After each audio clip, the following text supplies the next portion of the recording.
পাত্রীর ভাই পাত্রের পরিবারের সদস্যদের প্রত্যেককে 24 ক্যারেটের স্বর্ণের বিস্কিট উপহার দিচ্ছেন। এ নিয়ে সৃষ্টি হয়েছে বিতর্ক। আলোচিত এই ঘটনা ঘটেছে সৌদি আরবে।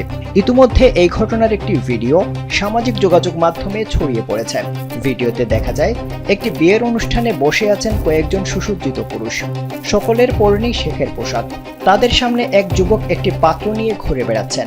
সেই পাত্রে সোনালী রঙের বিস্কিট আকৃতির কিছু জিনিস রাখা। ওই পাত্রটি নিয়ে উপস্থিত সকলের কাছে গিয়ে দাঁড়াচ্ছেন ওই যুবক, আর অতিথিদের প্রত্যেকেই সেই পাত্র থেকে একটি করে বিস্কিট তুলে নিচ্ছেন। স্যান্ডেলিনা সো, রূপচর্চায় আভিজাত্য। একজনকে দুটি বিস্কিট তুলে নিতেও দেখা গেছে। ভিডিও দেখে মিশ্র প্রতিক্রিয়া জানিয়েছেন নেটিজেনরা। ভিডিও দেখার পর অধিকাংশ মানুষ দাবি করেছেন স্বর্ণের বিস্কিটগুলো সত্যি, আবার অনেকে দাবি করেছেন এগুলো আসলে চকলেট, যা সোনালী আংটায় মোড়ানো হয়েছে।